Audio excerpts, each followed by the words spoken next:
मनरेगा महात्मा गांधी राष्ट्रीय ग्रामीण रोजगार गारंटी योजना को लेकर भरतपुर में प्रदर्शन।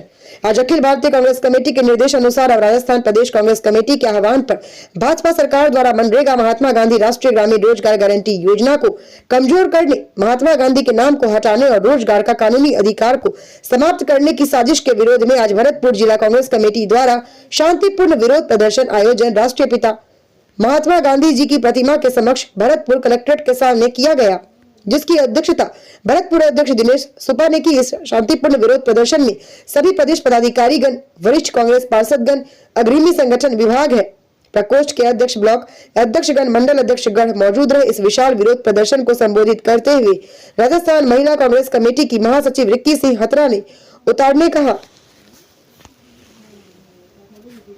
रीटेक। इस विशाल विरोध प्रदर्शन को संबोधित करते हुए राजस्थान महिला कांग्रेस कमेटी की महासचिव रिक्की सिंह हत्रा उतार ने कहा कि मनरेगा को कमजोर कर गरीबों के अधिकारों को छीनना है। रिक्की सिंह हत्रा ने कहा कि मनरेगा से सिर्फ महात्मा गांधी को नहीं हटाया जा रहा है, बीजेपी सरकार गरीबों के हक छीन रही है। इस सरकार ने मजदूरों के अधिकारों को कुचल कर महात्मा गांधी की आत्मा को करने का काम किया है। मोदी सरकार ने मनरेगा को योजनाबद्ध तरीके से कमजोर किया है। सीधा किसानों, मजदूरों और गरीब वर्ग अधिकारों पर हमला है। रिक्की सिंह हत्रा व महासचिव राजस्थान प्रदेश कांग्रेस ने कहा कि भाजपा सरकार की साजिश के खिलाफ संघर्ष जारी रहेगा।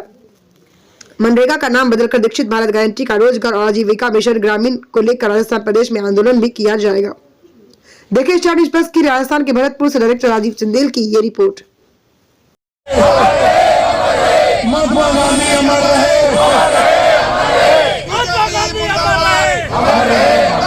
बीजेपी मुर्दाबाद, मुर्दाबाद, मुर्दाबाद। मोदी मर गो हाय हाय, मोदी मर गो हाय हाय।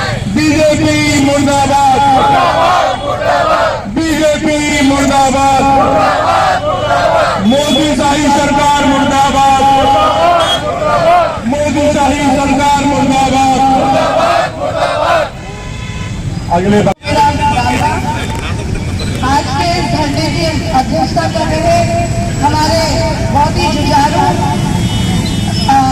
अध्यक्ष जी दिनेश सुपा साहब और भरतपुर शहर के अध्यक्ष आदरणीय राजन पचौरी जी साहब और सभी प्रदेश के पदाधिकारीगण, राजस्थान प्रदेश कांग्रेस कमेटी में सचिव आदरणीय प्रशांत पाठक जी, देशराज जी, सभी प्रदेश के पदाधिकारी, इसके साथ ही अग्रणी संगठन के एनएसयूआई के अध्यक्ष हरदीप साकरा जी, यूथ कांग्रेस के अध्यक्ष, महिला कांग्रेस की बबीता शर्मा जी, बबली प्रेम सिंह जी, सभी मातृशक्तियां और साथ ही सभी कांग्रेस के राहुल गांधी जी के बब्बर शेर जो यहाँ पे इस धरने में विराजमान है, उन सभी का मैं हार्दिक स्वागत और अभिनंदन करती हूँ।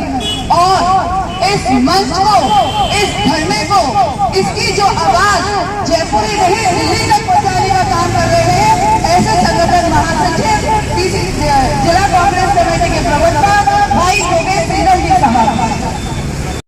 आज कांग्रेस पार्टी देशव्यापी धरना प्रदर्शन जो कर रही है उसमें ऑल इंडिया कांग्रेस कमेटी और राजस्थान प्रदेश कांग्रेस कमेटी के आह्वान पर भरतपुर जिला कांग्रेस कमेटी के सम्मानीय अध्यक्ष आदरणीय दिनेश सुपा जी के नेतृत्व में धरने का आयोजन हो रहा है, जिसमें मैं आपको बताना चाहूँगी कि जो मोदी और मोदी सरकार है वो सिर्फ और सिर्फ नाम बदलने का काम कर रही हैं। जैसा कि मनरेगा जो कि कांग्रेस की देन थी, कांग्रेस सरकार ने शुरू किया था, मनमोहन सिंह जी और आदरणीय सोनिया गांधी जी, जो महात्मा गांधी जी का सपना था कि महात्मा गांधी जी कहते थे कि देश विकसित तभी हो सकता है जब हम गांव का विकास करेंगे।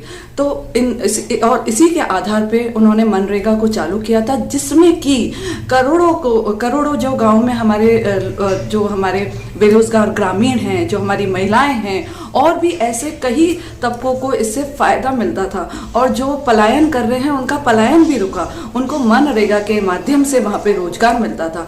लेकिन मोदी सरकार और मोदी स्वयं देश के विरोधी हैं, वो सिर्फ द्वेषतापूर्ण राजनीति कर रहे हैं। और मैं आपको बताना चाहूँगी, उन्होंने जो विकसित भारत जी राम जी मनरेगा का जो नाम बदल के उन्होंने रखा है, वो क्या साबित करना चाहते हैं? क्या महात्मा गांधी जी वो प्रभु श्री राम की बात करते करते हैं, क्या प्रभु श्री राम के वो अनुयायी हैं? उनके चरित्र, उनके जो सिद्धांत, प्रभु श्री राम के जो आदेश थे, प्रभु श्री राम जो चाहते थे, क्या वो ऐसा करते हैं? देश विदेशों में जब वो घूमते हैं, वो लंदन जाते हैं, तो जहां भी वो महात्मा गांधी जी की मूर्ति को देते हैं वो नतमस्तक हो जाते हैं। लेकिन अपने देश में आके क्या करते हैं? क्या प्रभु श्री राम, महात्मा गांधी जी जब, हमें पता है कि महात्मा गांधी जी जब स्वर्ग सिधार गए थे तो अंतिम सांस उन्होंने जब ली थी, उन्होंने हे राम कहा था।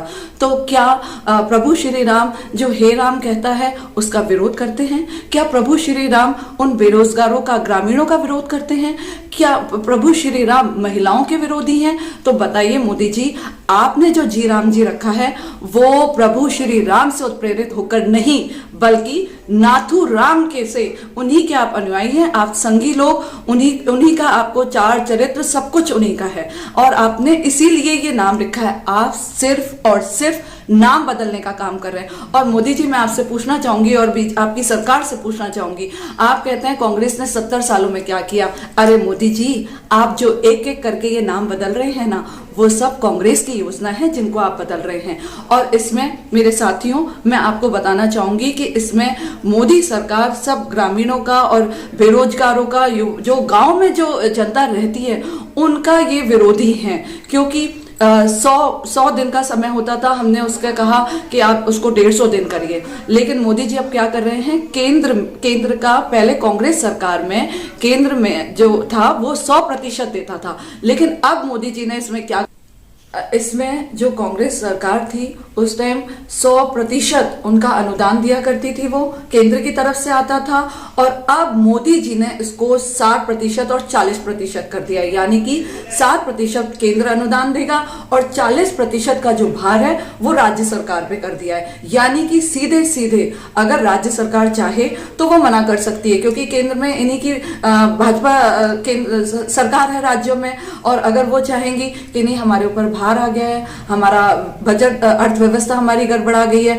अभी साहब बाढ़ आ गई है, अभी साहब ये फलाना हो गया है, तो ऐसा सरकार अगर चाहे वो कह देगी कि भाई 4 महीने हमारे पास में पैसा नहीं है, हम नहीं कर सकते हैं, हम आपको नहीं दे सकते, अनुदान नहीं दिया जा सकता, तो बताइए फिर क्या होगा? तो पूरी तरीके से मोदी और मोदी सरकार मनरेगा को ये बंद करना चाह रही है। और आप देख लीजिएगा आगे आने वाले समय में ये सारी योजनाएं जो देश हित के लिए थी, जो जनता के हित के लिए थी, महिलाओं के लिए, युवाओं के लिए थी, वो सब मोदी सरकार बंद कर देगी। और इसीलिए हम पुरजोर तरीके से यहाँ पे इनका विरोध कर रहे हैं कि मोदी जी आप संभल जाइए, सुधर जाइए, नहीं तो जनता आपसे जवाब मांगती है और हम आपसे जवाब मांगते हैं। आपने ये जो बिल पारित किया इसको आप वापस लीजिए। और मोदी जी, आपकी कथनी और करनी में अंतर है। मोदी रीत सदा चली आई, जो कहे वो कभी ना निभाई।